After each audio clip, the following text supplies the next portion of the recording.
Now, I'm very fortunate this year, we do have a different setup, that I have a co-moderator. And just to introduce him to you before he does go into the moderation mode later, can I ask Dr. Shishan Yuan? He's the head of vaccine research and development, as well as the Asian Veterinary Research and Development Center in Shanghai, China. Let us welcome my co-moderator for this perspective, Dr. Shishan Yuan as well.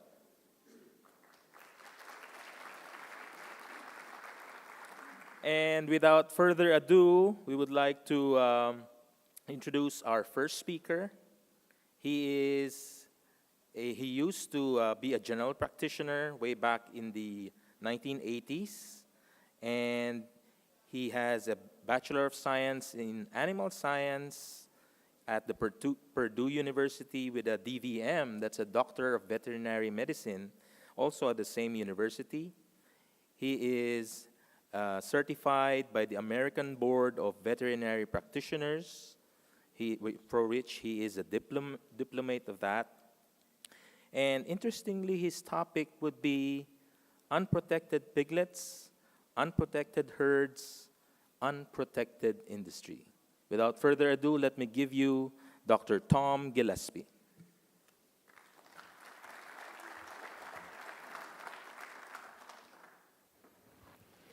It's a pleasure to be here today to bring you 20 years of working with quality vaccines, as Dr. Thorsten mentioned, because I think the main point in his slide was number 3. Not only did they bring us a quality vaccine, but they helped us understand when things didn't look like it was going right, what was going on.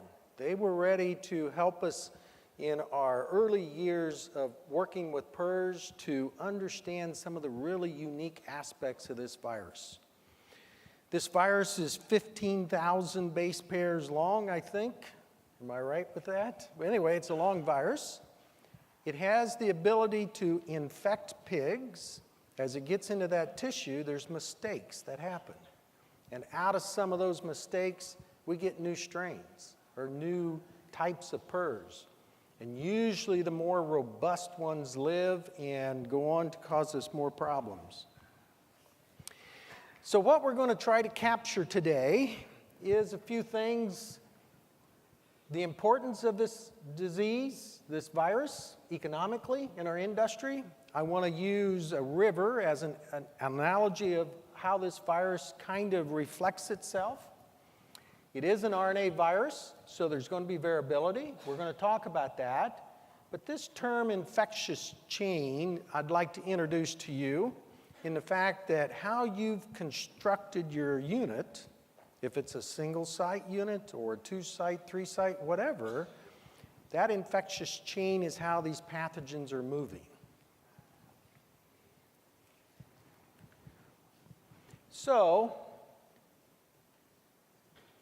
IPVS in 2014, Cancun, Mexico, John Harding, a researcher from Western Canada, he was the keynote speaker for this conference, and he sent emails around to veterinarians all over the world asking us to list our top 3 pathogens. And so we could list them economically, we could list them because of mortality, severity, whatever. And out of that, he compiled a chart that he shared with us during his talk. And PRRS is number 1 in the view of veterinarians around the world. PED is second, African swine fever, foot and mouth, classical swine fever, and even swine influenza virus is all the top ones that we compiled. So this was an easy example of showing the importance of PRRS, both from a biological standpoint and an economic standpoint. So this river analogy that I'd like to leave you with, we know the name of the river. We know its course. We know where it's going. We know if it's deep enough, we can have a certain size boat and such as that. Well, PRRS is a little bit like that. PRRS in the fact that it can be very serene, it can be very calm, We sit by the river, we enjoy the river, we fish in the river, whatever. Well, sometimes PRRS is a subclinical infection that is laying there and you don't realize that that infection's going on. Then if you get a new entry or the virus changes, it can become very energetic and can do a lot of damage. So it's a little bit like this river on the PRRS aspect. And it can be very dangerous. Infectious chain. I want you to picture a SAL unit, one of your facilities, and think about your replacement gilts either in isolation or in a GDU, a gilt development unit is what GDU stands for. Then I want you to picture your sow herd.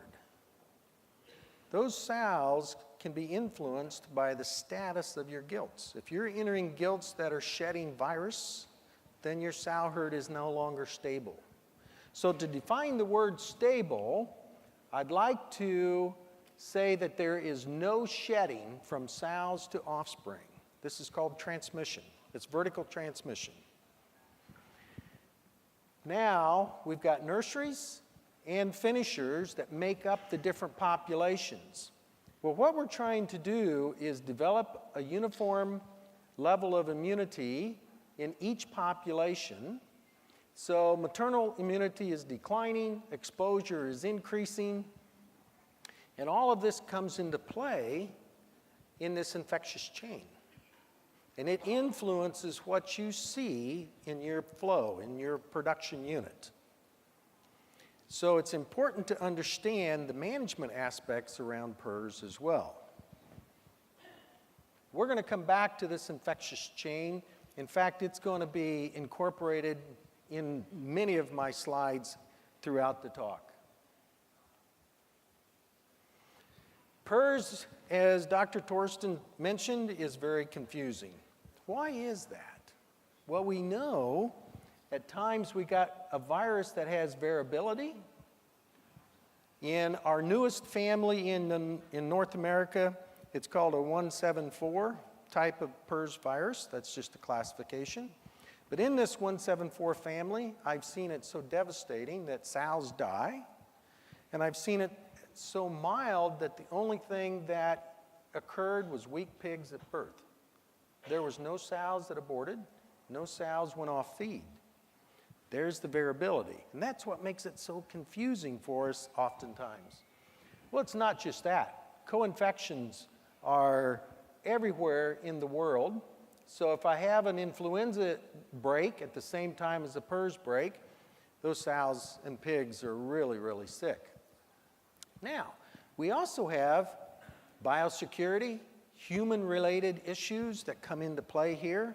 If our biosecurity breaks down, then we could have a new entry into that herd, or we could reintroduce PRRS into a stable part of your site. Environmentally, hot, humid weather is very common in this part of the world. It is in mine in the summertime, and it can cause pigs not to feel well, and so forth. We have populations. This is the infectious chain that I've mentioned. Nutritionally, there's influences, and of course, there's genetics.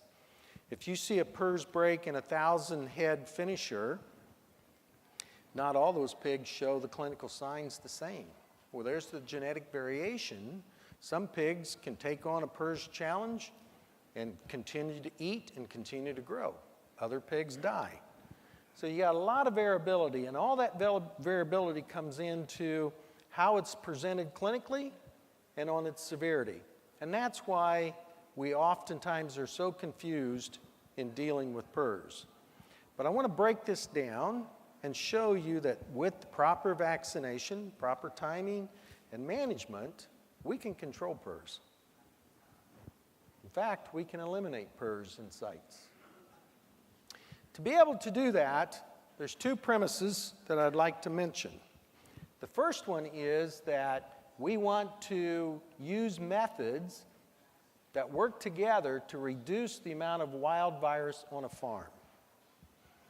So, exposure is what I'm talking about. If we have a population that's shedding virus, like in the nursery, that exposure, there's so much virus there that it can move into other parts of your site.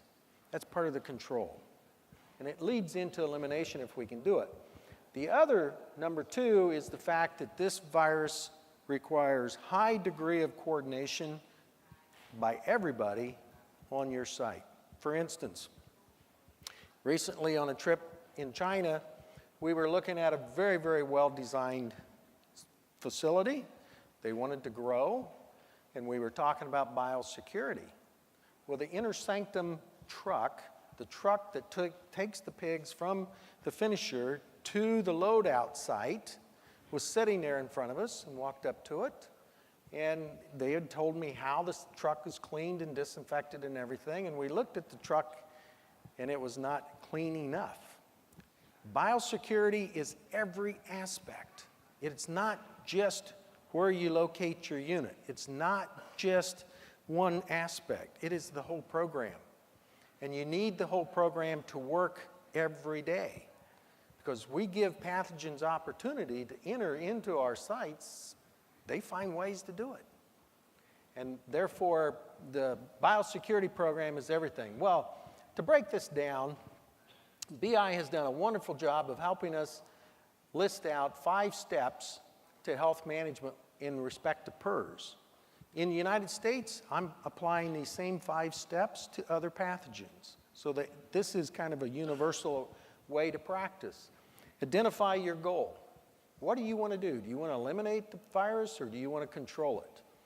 What is your current status? And we have to use proper diagnostics to do that. And then look at the risk. How's your biosecurity? Are you located 6 kilometers away from the nearest pig, another unit? Are you in communication with that other unit?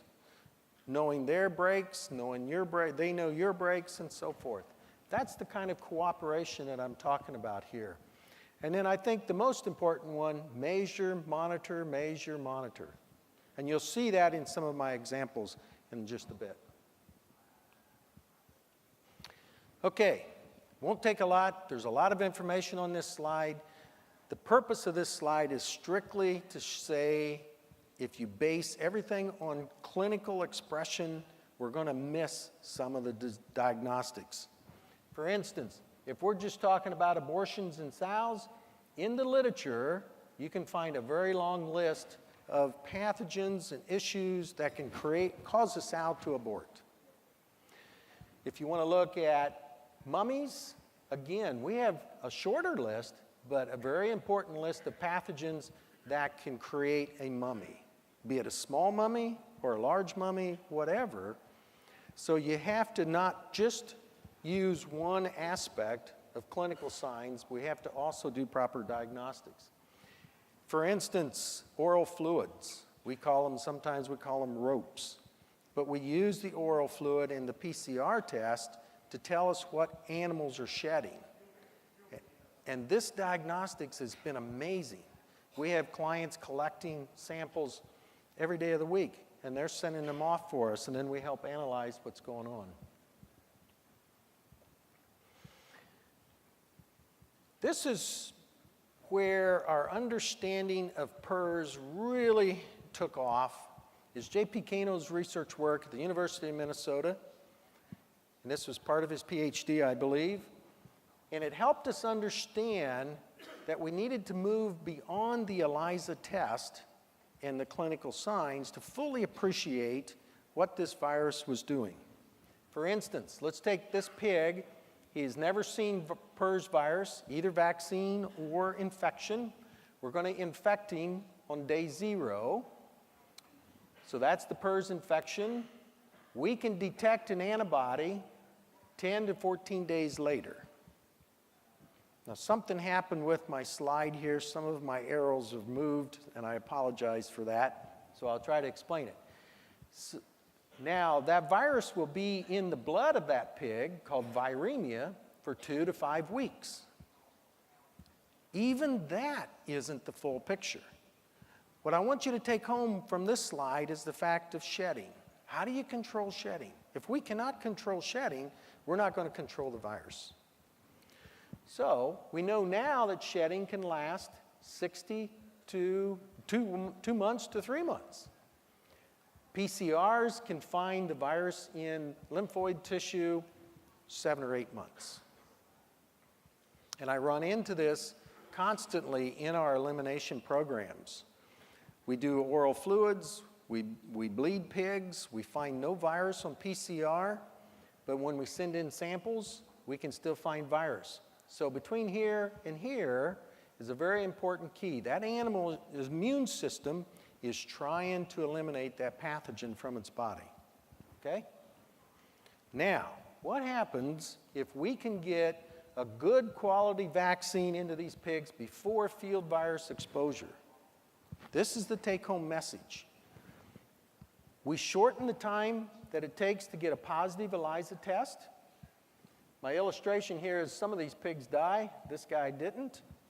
Then viremia may be 0 days and maybe 1 day, but usually no longer than 2 weeks.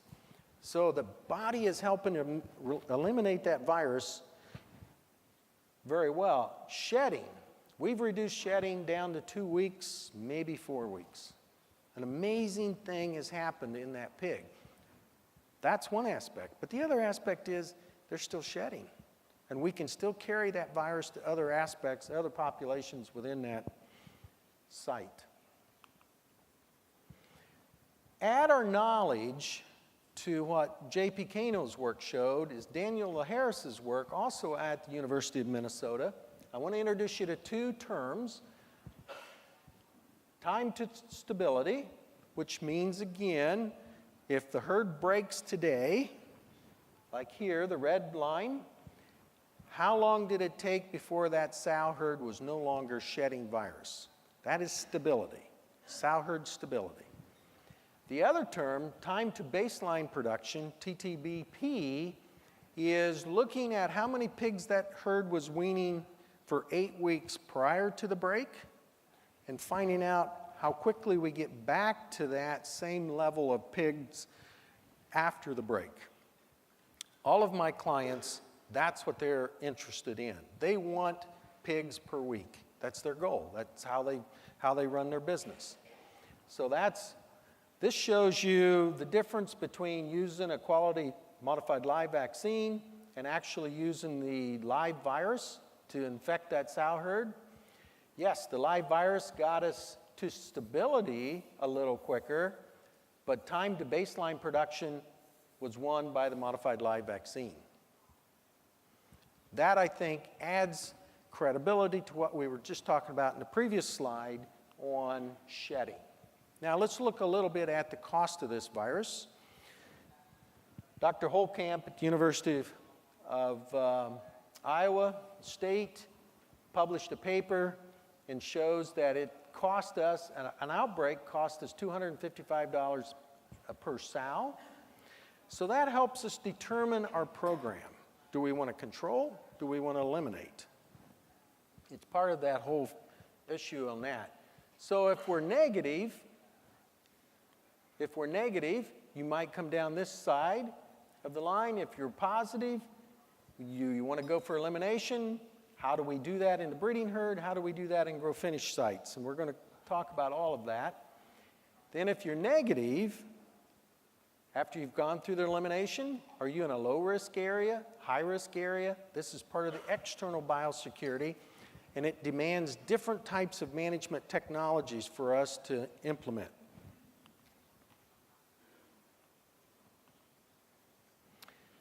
Back to our site.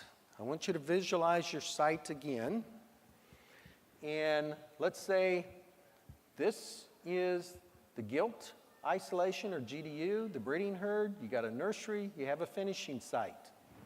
All of this is different populations, and there's different things going on in each one of those populations. Back to what my comment earlier, if we take gilts right out of the finisher and put them directly into a breeding population, and they're not on the same level of immunity as the sow herd, we could see clinical signs in that sow herd. So using this we're going to now move into some really neat management aspects. Load, close, homogenize. Some people have called it exposed. We'll talk about that in a minute. And then also, what does it mean by mass vaccination and unidirectional flow? Those are really key management aspects that we need to incorporate to control pathogens. So, wow, I've really got some interesting words here, don't I? So load leads us into closing that site and homogenizing it with vaccine through a mass vaccination.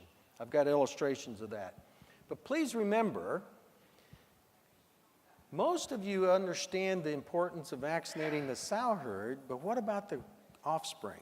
How do we use vaccine in offspring to control this virus on your site? I said $255 per sow. 85% of that's in the nursery finisher cost, either in mortality or the fact that the pigs are sick and they don't want to gain. And that's what the whole game is. We want the pigs to be able to eat each and every day so that they go to market quickly. I'm glad this slide came out better. In any case, this is a curve that is what you're trying to do on your sow farm. So prior to the break, you were moving along well. This is -2, -4 to the left of the chart. Production was going well. You may have had a little bit of PCR positive pigs at weaning, but production was great. Suddenly production was no longer good, and you decided from a management standpoint that we had to make a change. And this is what we're going to talk about. What happened is, let's just say a new virus came into that sow herd, and so your percent PCR positive weaned pigs go from very little to 100%.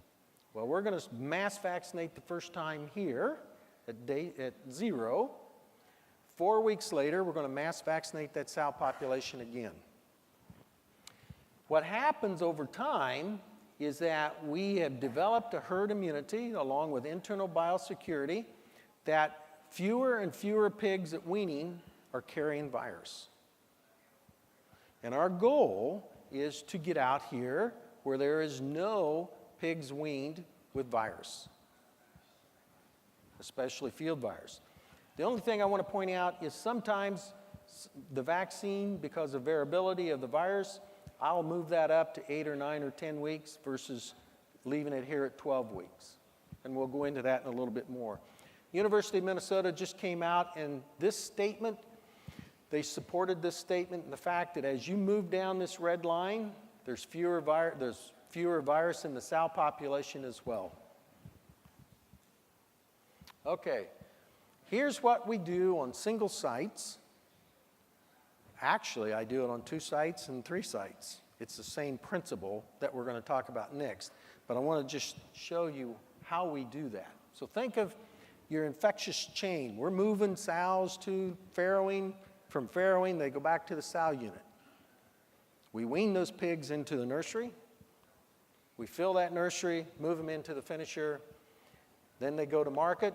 Sometimes some of those gilts come back into the sow farm, or we're buying gilts from a multiplier unit. It doesn't matter. We're going to use both of these in our illustration. So when we load and close, what we're talking about is finding enough gilts for 7 months. Now, we like to put those into the isolation barn, the GDU, and into the sow unit. That would be ideal. Sometimes we have to develop an off-site unit to do this. So we're not going to move any other gilts into the sow farm. So we're developing a gilt population that's going to be on the same level as the sows. Then we go through and we mass vaccinate the site. Every pig on the site except pigs that are going to go to market in the next month. We will not touch those. What we do next is go into the maintenance program, and we're vaccinating only at weaning, but we continue to vaccinate the sow herd. What our goal is to get to this point where there's no positive pigs at weaning. And this is what I'm trying to illustrate. At this point, we do the nursery depop. We take all 7.5 weeks of populations out of the nursery. We put them into the finishing floor. We clean and disinfect the entire nursery complex. We let it sit for 3 days. We're weaning pigs back into that nursery. That has worked very, very well for us. We carry the same technology. So we got another 7.5 weeks of filling that nursery. And then we go right into the finisher and we do our depopulation, our partial depopulation, and we move that virus right out to the market door. And that's basically what we're able to achieve with management technology. It puts a lot of importance on that internal biosecurity when you've got pigs that have never seen field virus and you've still got pigs on that site that have, moving them into right out the market door. So, load, close, homogenize. We've illustrated that, fair to finish farms, single sites. We can do that. We really monitor those weaned pigs. Piglet vaccination to reduce shedding, and then we're testing for stability.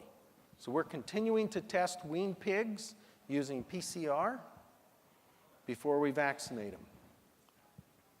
And then we use management steps. What I'd like to do in the next few slides is just re-illustrate what we've just been through and do it a little bit more on a week-to-week type basis.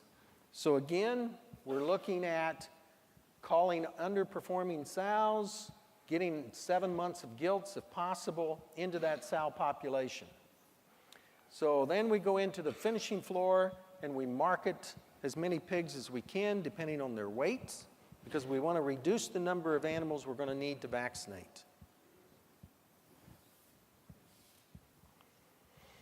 Now this chart shows us from week 0 to 50 or more, and sometimes it takes a long time to get this virus out of the farm.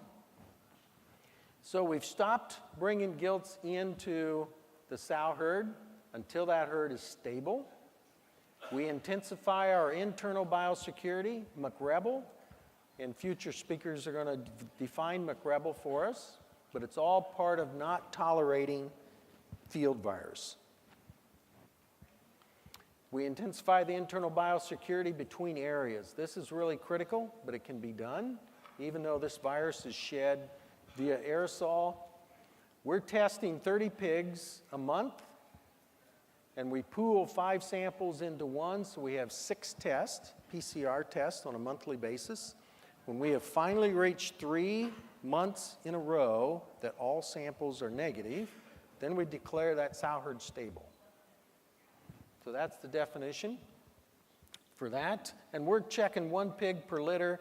Usually we're using a compromised pig and we're pulling the sample out of that pig. Then, 12 weeks, we're still vaccinating that sow herd. We may do some things there to help us with this nursery depopulation that we're leading into. We might wean early, we may not. Just depends on the site and the flow. Again, it's this infectious chain that I'm referring to. Then we continue to use oral fluids, that's the OF, in grow-finish pigs, to understand what is occurring out there. We still do some ELISA, but I'm really not doing any ELISA testing on my sows, which is very unusual in this part of the world. I'm using the PCR on the piglets at weaning to tell me what I'm achieving in that sow herd. So that's something that I'd like to drive home. Homogenize. We're going to mass vaccinate every animal, every heat check boar, whatever you have on that site. That's day 0. That starts the timeline. We initiate it, vaccination at 3 weeks of age. That's the maintenance part. We do the second mass vaccination. And at this point, we're changing needles on every vaccination, not just for the mass vaccination for the PRRS, but if I'm injecting that animal with an antibiotic or giving it oxytocin, whatever the case may be, we're using a different needle on all the sows. We'll use 1 needle per litter. In the nursery, we'll use 1 needle per pin, the same in the finisher. That is very important because that's part of that internal biosecurity. that can move virus from one pig to the next. And remember, field virus is dominant over vaccine virus. Vaccine has been attenuated. It's not going to cause the clinical signs, so we don't want to inject pigs with field virus at the same time. Okay. Now we're into this activity of depopulation of the nursery pigs, and we're routinely testing there to make sure that we don't get virus back in that nursery, because those pigs have only been vaccinated at weaning. They have never seen field virus. We continue to do this at or near weaning until the nursery is empty. We go through and we empty that room. We're using oral fluid tests, sometimes serum tests, on a monthly basis to find out where field virus is at, and we continue this bubble, this partial depopulation, and we're moving that virus right out the market door. So somewhere out here past 30 weeks, we hope we've been successful, but we'll know along the way with our monitoring. That's the take-home point. Now I want to add to the management aspects some of the science that we have published in this industry of ours. There's three really nice papers that illustrate using these tools that I've just shown you. And remember, here's another change in this whole process. When we started load closing and homogenizing swine units back in the late 90s, we did it for 8 weeks, not 7 months. We've had to change that 8 weeks because they were not successful all the time. This particular paper that I've authored here, we just closed it for 8 weeks, and we were successful. But the virus has continued to change, so we've had to learn and modify our techniques to control this virus. So today it's 7 months, and J.P. Cano's work helps us understand why. Some of these animals have not cleared that virus yet. And so there's the potential that something may break down. And in this study, I'll say one other point. We followed animals, replacement animals that had been infected. We were bleeding these animals periodically. Out of 100 that we started with on our study, 3 to 4 of those were still ELISA positive 14 months after they became infected. So a small number of animals can carry ELISA titer for a very long period of time. We happened to kill those 3 animals. There was 4, but they'd sold 1 of them. And I sent lymphoid tissue in 14 months after they were exposed to field virus, and we could not find any virus in those animals. So the animal had cleared the virus, but still had a positive ELISA titer. Quite amazing. Point is that the immune response is completely effective if we help manage that aspect. In other words, the animal can eliminate the virus. Back in the early 2000s, we were calling this sterilizing immunity. I don't really like that term, but you might have heard it.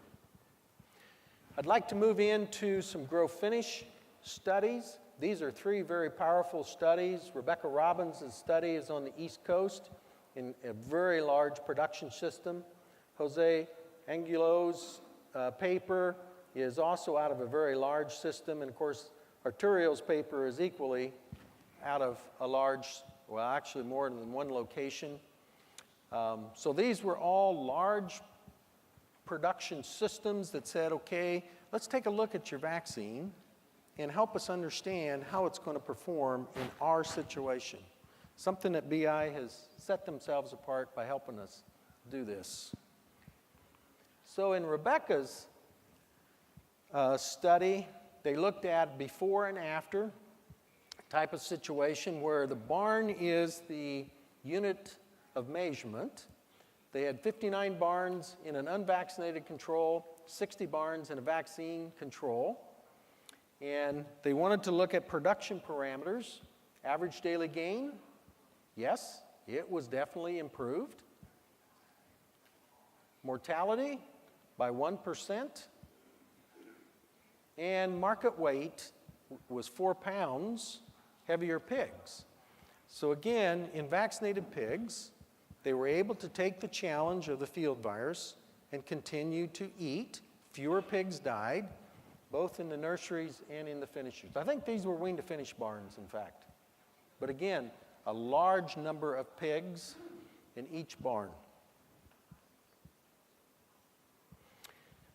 In Jose's study, this was before and after, and it's broken out into nursery and finisher. Again, looking at average daily gain. How are those pigs performing? And then mortality. Is the mortality better or not? And the absolute differences are here in the right-hand column. And you can see that, yes, even in the finisher, mortality was less. Nursery, mortality was less. Those pigs are growing better. For us in America, we like to have 1 pound average daily gain or more in pigs from weaning. Those pigs are going to be weighing something like 13 pounds, 12 to 14 usually at 20 days, 21 days. We give them 7.5 months. We want 1 to 1.2 average daily gain in our nurseries. Finisher pigs, again, this is quite good, although we have farms today doing 2 pounds, 2.1 pounds from 10 weeks of age to market. So some of these units are moving right along. Arterio's study actually had 2 phases to it. Again, there's a large number of pigs in both of these situations. So in phase 1, phase 2, but overall, you can look at the difference here and see that in both the nursery and the finishers, we had a significant improvement on the average daily gain and the mortality. So that's supporting. That's the economics and the biological aspects that support the use of the vaccine. Again, multiple controlled experimental field studies we've been through on challenges with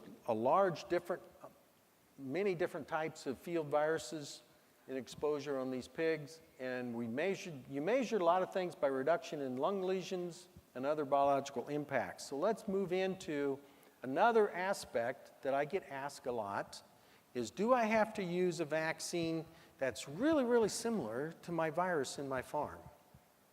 It's a great question. Boiled down into one word called homology.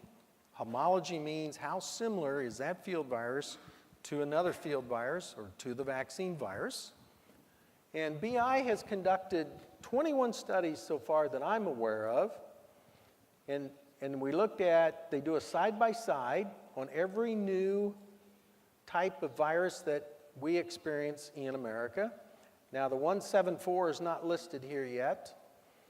But in each case, it has been a significant amount of reduction in lung lesions. That's what we're measuring here.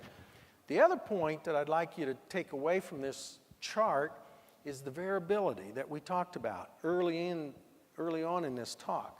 You can see some of these field viruses in unvaccinated pigs create a lot of lung lesion. This particular study had 52%. Now, the vaccine pigs had 16% lung lesions. So we didn't completely eliminate what that virus is doing in the body of that pig. But is it helping? That's the take-home question. This particular isolate, this 184, there wasn't as much, but again, it was statistically significant. And then there's some where there's a lot of difference, 31% versus 1%, and on. And you can see the differences even on some of these down in here. So the 184 family, just as I mentioned on the 174, can present itself differently depending on the isolate. Back to these mistakes that happen in this virus. Abby Patterson was the author, the main author on this particular, but Mike Roof is also listed. Reed Phillips. Very important aspect, I think, in understanding how to use a quality vaccine. Now, in the next couple of slides, I'd just like to wrap up what we've learned so far. The fact that this infectious chain, how pathogens are moving around a site, is extremely important. But the take-home message is you can do things to reduce that. You can control the movement of some of these pathogens like PRRS. We do that through managing the health of the sow herd, monitoring piglets at weaning, what's going on reproductively, and then in the nursery finisher populations as well. So a lot of management aspects go into a health change. So when I make a health change on a client farm, I also set up how are we going to monitor that through production records. I think that's the take-home message there. Back to the variability that we see, PRDC just stands for porcine respiratory disease complex, and that's just because it's a complex of many different pathogens. You know, back to coughing pigs, there's a lot of pathogens that can cause pigs to cough, but that's part of our PRDC. It's still occurring all over the world. The good news is for PRDC, we have the tools not only to identify key pathogens, but then to know how to attack them. And we can monitor the different populations to know if there's vertical transmission or horizontal transmission. Horizontal just means moving from one room of a nursery into another room and so forth, that away. So back to our illustration of using the river and PRRS. I like this because a river is peaceful or it can be raging. PRRS can be peaceful or it can be raging.